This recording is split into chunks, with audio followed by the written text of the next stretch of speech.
Welcome to the recap of Miss Universe India 2025. My name is Dani. Thank you for clicking on this episode. I'm so glad you're here.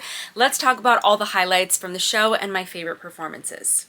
I really like the opening of this year's show. I thought that all the dancing was wonderful. I love when they feature an outgoing queen. Rhea looked so beautiful on stage in her cocktail dress. She was really cute. This was a nice opening and there was really great timing between the music and then also the effects on stage like the sparklers and the smoke. I also have to say I think that the hosts this year had such great energy. I also liked that the show was a lot shorter than last year. It was way too long last year. And yes, there were commercial fillers, but if you're watching after the telecast, then it's really not an issue to fast forward through those breaks. Before we cut to our first group of semifinalists, there were some special awards, but really the one that stood out to me was the Best in Interview award, and this went to contestant number 21, who was the eventual winner. They say many times that winners win in interview, and this was definitely the case, but we'll talk a little bit more about her later. They also had some entertainment, which I fully expect for India. There's just so much talent in India, and so I would be more surprised if there wasn't an entertainer. Now we cut to our first group of semifinalists, and I want to talk to you about the performances that really stood out to me. First thing I noticed was the swimsuit color change. I thought that the swimsuits that were orange against the purple background made so much sense. It was a great contrast to see. I also liked the little chain with the tassels on it and the wraps. I thought that the styling of this was really cute. Now we had a very strong opening with contestant number 1. I think she has a fabulous walk. I think she did a really great job. I love also that she had a lot of time at the end of the runway. It did not feel rushed for any of these ladies. So number 1 was a great performance and a strong opening, and then I was just so excited to see what everybody else would bring. Number 3 was fabulous. She was so precise with her spin turn. It's almost as if she would have been turning on a balance beam. I thought she did such an excellent job here.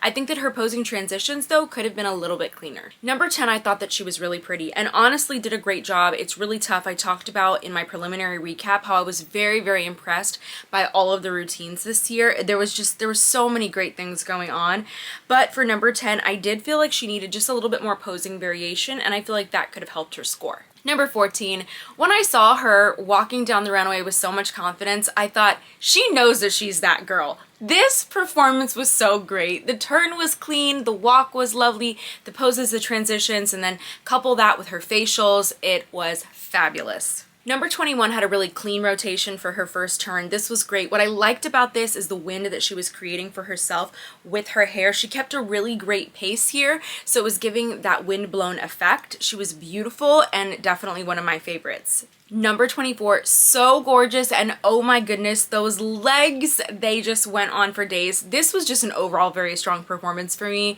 Wonderful walk, poses, turns, transitions, just everything. She was hitting it. Number 29 reminded me of a lot of performances that we've seen at Miss Venezuela. The big, full, bouncy hair, the energy that she was bringing. She did a few open mouth smile looks. I just really love this energy, and she looks so beautiful on stage. This was memorable. I think that she could have done with a little less arm movements, but aside from that, I really loved it. Number 30 is fantastic. She has a strong walk. She knows herself. She has wonderful facial expression changes. Honestly, the only thing I would like to see from her coming back is just elevated makeup. I just think that her makeup was falling a little bit flat on stage, and there can be more that you can do to really stand out in that way. But other than that, fabulous performer. Number 32, I was so glad to see her back. Also, just legs for days. I think that she has improved so much, and she's also very photogenic. Now, same kind of note here. I do wish that she would change her makeup. I feel like it looks really flat on stage and extra matte, and I feel like it would be great if we saw a little bit of highlighter in there and more contour. I feel like that would make a difference for her.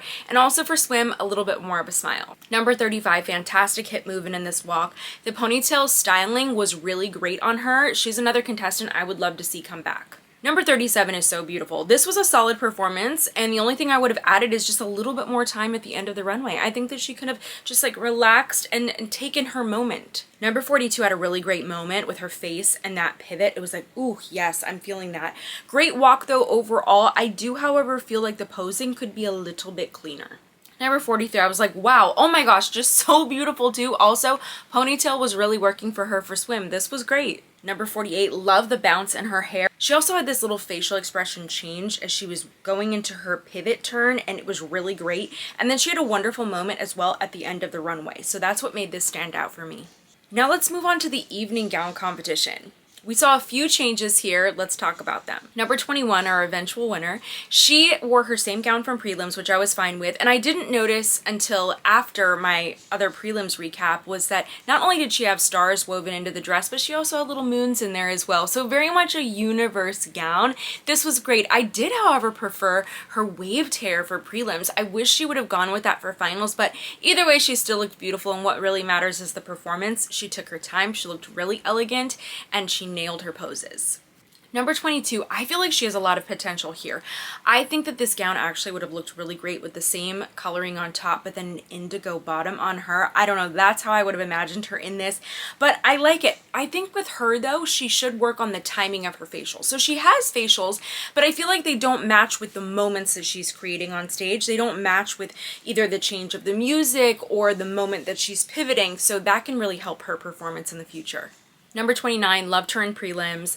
I was also hoping she would do a little bit less with the gown. I think that she did less than prelims with the gown, but we still could have pulled back a little bit more. I think all she really would have needed was a nice pose at the beginning, a beautiful spin turn in the center, and then she could throw that fabric at the end of the runway, and I would have been so happy with that. But either way, I love her smile. I think that she's so beautiful on stage, and this still stood out to me. Number 30, another contestant. I think that she needed a different gown. I feel like she just has such an elegance to her, and the gown was not doing her justice. But I feel like if she changes that and then adjusts the makeup a little bit, she can go a lot further next time, at least a top 5. Number 22. So I was excited to see the gown change. I think that this was a much better option for her for finals, but she went back to the red lip, and I just don't think that it's her best look. I think that we need to work on other aspects of the makeup, like I said earlier, contour and a little bit of highlight. But what I really have loved about her and noticed about her is there's something when she steps on stage that I can feel like this means so much to her. I feel like she's working really hard for this, and so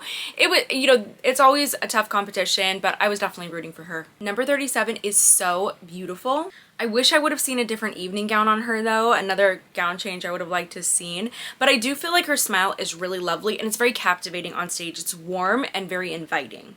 Even though she wore this gown, I feel like there were poses at the end of the runway that just would have made more sense for this style of gown. Number 46, I wish we would see less bouncing in her evening gown walk, but still, this gown was really beautiful on her. I do feel, however, she can straighten her knees a little bit more. That's going to lengthen her steps and help her to glide more across the stage, but she's definitely somebody that has a lot of potential. Now we cut to our top 6, and the top 6 all got one on-stage question. This was great. This is something I always look forward to because Indian contestants usually excel for their onstage question, but I will say there were some surprises this year. So let's start with our first contestant, number 6.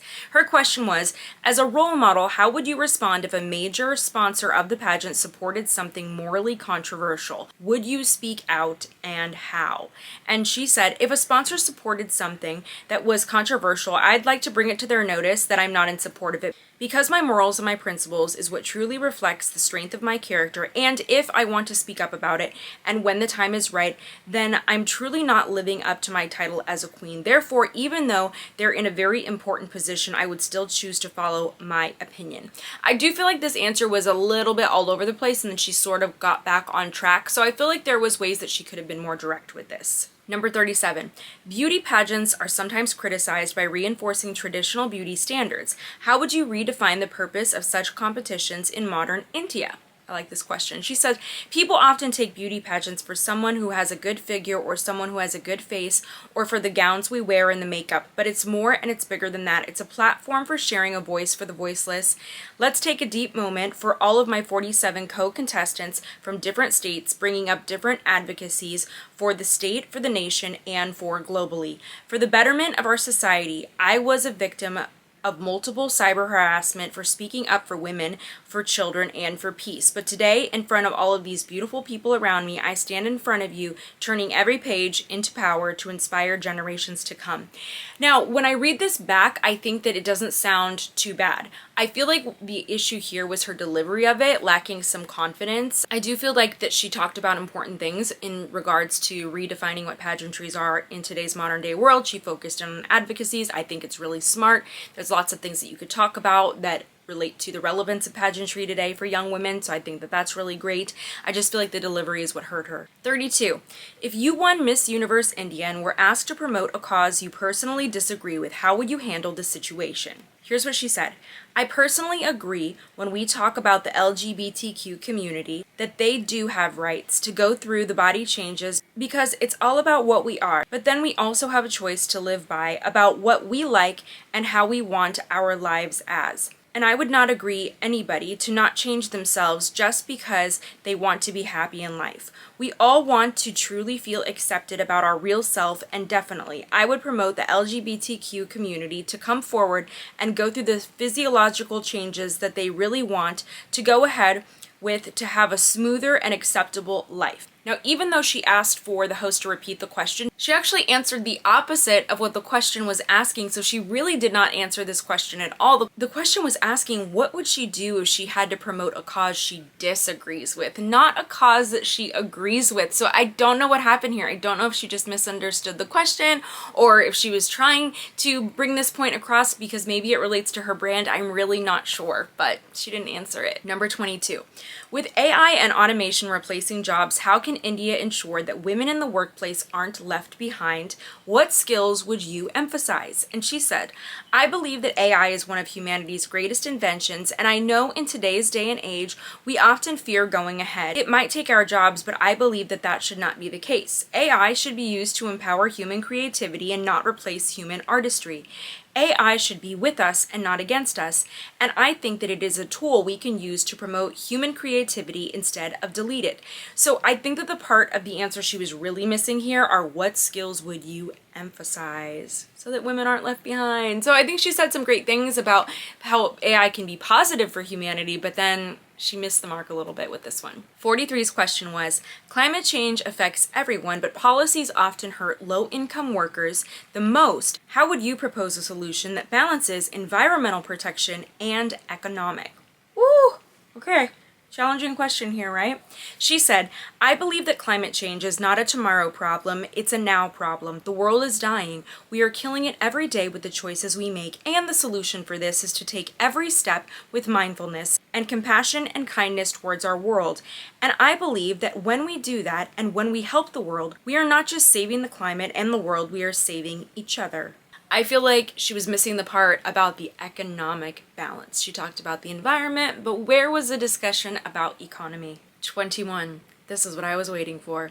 Her question was, if you had to choose between advocating for women's education or immediate economic aid for impoverished families, which one would you prioritize and why? And how would you address the counter arguments? Great question. She said this, two sides of the coin. One side, we have seen that women deprived of basic rights such as education for as long as we can remember, and on the other side, we see the result of it, the impoverished families. It's about that 50% of our population has been deprived of the basic amenity.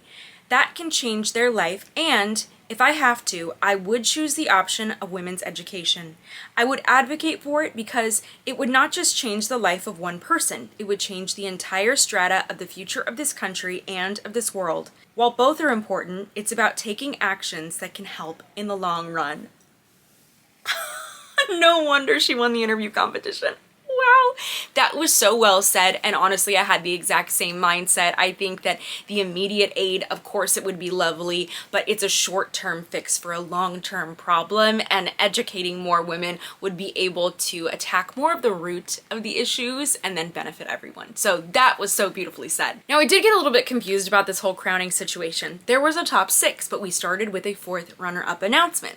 4th runner-up was number 37. 3rd runner-up was number 3.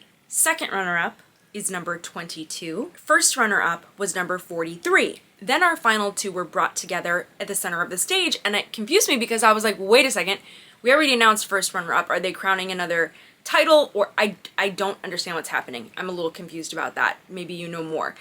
But we had our top 2, and then number 21 was announced as our new winner. Congratulations, so well deserved. When I heard that answer, that was a great answer out of this year's group, but I also think that that would have been a great answer for other groups. I think that there are scenarios where it's a little bit closer in terms of competitiveness for the onstage question, like a very close call, and it could have gone one way or the other, but for her this year, that onstage question just sealed the deal for her. Now I'm confused though. Number 32 in that top 2, does that mean that they're awarding some sort of other title, or is she 5th runner-up? I don't know. So this was really great. And then the one thing I didn't like though is that right after she was crowned, she did a walk down the stage and she wasn't alone. And then at the end of the runway, Arvashi held up our queen's hands like one of them won a UFC fight, and it just didn't make any sense to me. And then they walked back down the runway, and then finally our queen got her walk alone, which I was so excited to see. I was like, okay, finally, she needs her moment. I just didn't understand everybody walking with her at the end. You could do that after. Do that after the pageant. I feel like it ruined the crowning footage. Instead of her getting crowned and taking her walk and then walking with whoever, it was awkward. Anyways. I'm very happy for her. This was a great competition. Like I said, I would have loved that waved hair. I could have imagined that with a crown. I think that would have been a really great look. But either way, she has really, really beautiful hair. So she did a fantastic job. Very excited to watch her journey to Miss Universe. I think she's going to do a fantastic job as a title holder. So congrats to her.